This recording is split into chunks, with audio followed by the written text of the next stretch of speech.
So, I don't know, do you ever feel as though you just aren't working hard enough at your job or in your life or at your faith? You know? I love this cartoon on the front. That's why it's there. Have you seen it? Anybody ever seen it before? So there was a time in the 90s when I worked for myself, and then after that I didn't work for myself. I worked for a large corporation, a national corporation, and they have all these rules and regulations that you don't have if you're your own boss, you know. If you're your own boss and you don't make a sales target or whatever, we'll get it next time, you know. But if you work for a big corporation, oh my gosh, it's like, oh, it's a huge sin to miss a sales target or do something wrong. And so there were times when I felt, as working a part of that larger corporation, as though I was this penguin. And I loved it because, I love it because when I saw this, I put it on my desk and I would sit down and ready to work with me. I'm like, here's what it is. We just haven't been flapping hard enough. You know, of course we can fly. We just have to try harder. You know? Just try harder. We're not flapping hard enough. And I don't know if you ever feel like that in your life or in your faith, but I think that's what is at stake today, is do we have enough faith? Do you have enough faith? I don't know if you ever asked yourself that question. Well, the disciples clearly wondered about that because they said to Jesus, now Jesus has just told them about things that they need to do. And these weren't really super hard things, like replanting trees or anything. These were, you got to forgive. When somebody offends you, and you guys in community, this is so important. In a community like ours, we're a small church. And if we offend each other, we gotta come together, we gotta say, I'm sorry, we gotta say, I forgive you, right? That's what you do. And that's what Jesus is saying to the disciples. And they say, well, okay, once, you know, but if they ever do it again, and he's like, no, you gotta do it like 7 times or more. And they're like, I don't think I can do that. I need more faith to do something that monumental. And so Jesus' response is, well, let me tell you about faith. If you had the faith of a little mustard seed. Now, you've heard that before, right? Maybe people, I've seen them in chains, and people have them around. And if he would have just stopped there, it would have been a lovely sermon. I could have told you all about how if you just had this little bit of faith and like a mustard seed, then you plant it and it grows in this big bush, and birds come and sit in that bush. Have you ever heard that sermon? How this little seed grows into this, and that's how your faith is. And if he just would have stopped there, it would have been great. But he didn't. He went on.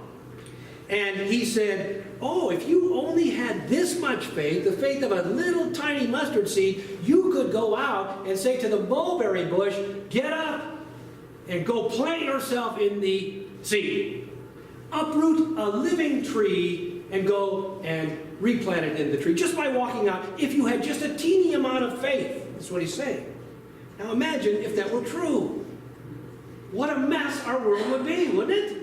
You'd be driving down the street and be like, I don't like that tree there, get over there. Oh, no. Then the next person comes by, nope, go back to where you were. Right? Can you imagine all these trees flying all over?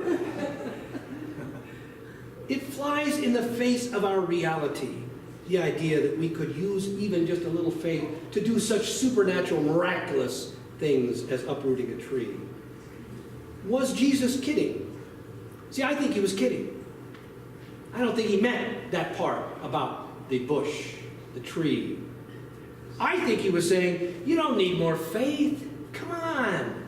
You got everything you need.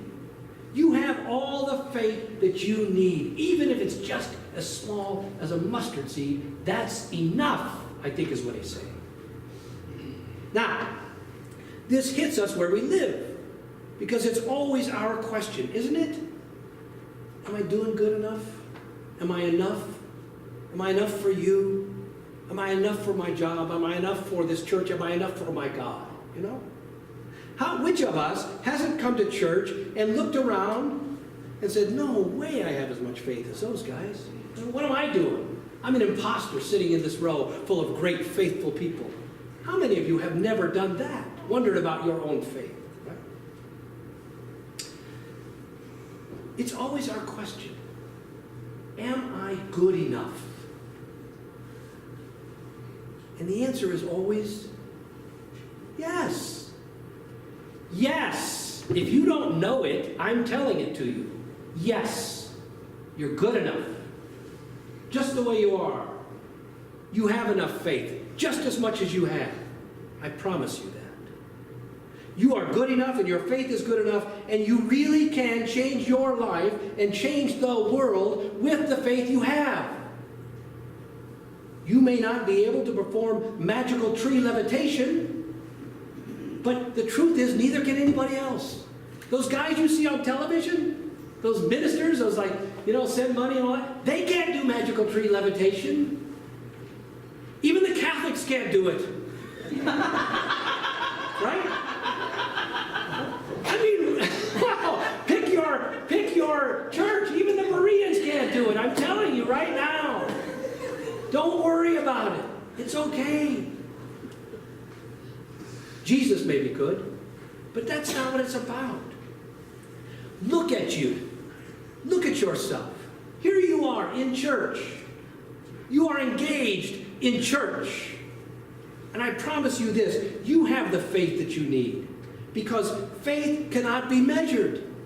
It isn't like that. You can't go, oh, I got this much, you got that much. Wow. It's not like that.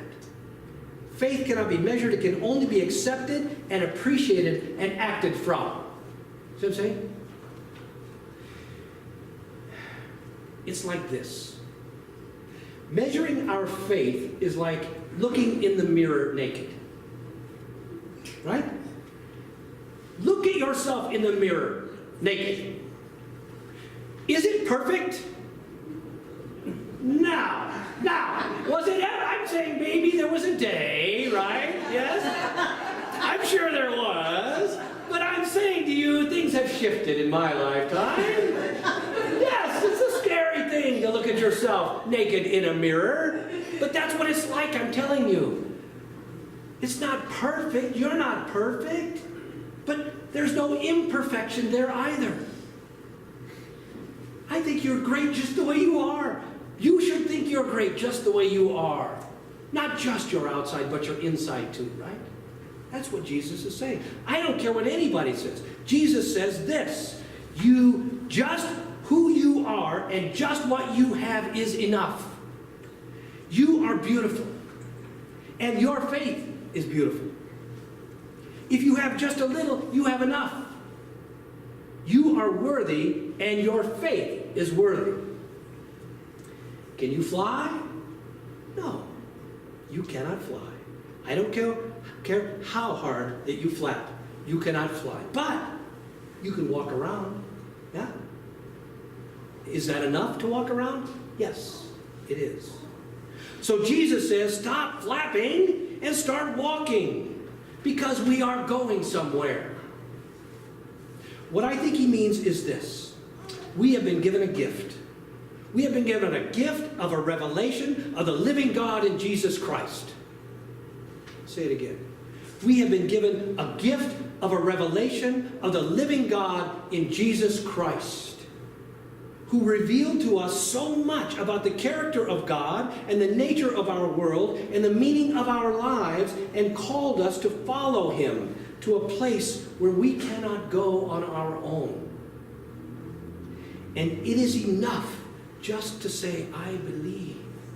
Even if you say it in the teeniest, squeakiest voice with the most tepid and timid faith that you can manage. You don't have to flap like crazy. And you don't have to believe like crazy, because to believe even just a little is to commit to a whole lot. And that's the point. You have committed to follow Christ, and it is a big commitment. It can be hard work. It can feel like impossible work.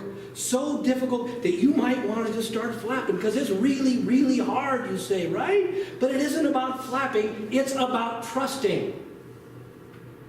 Trusting that you are with a bunch of other folks walking alongside you. And we are all following Christ, and Christ is leading us.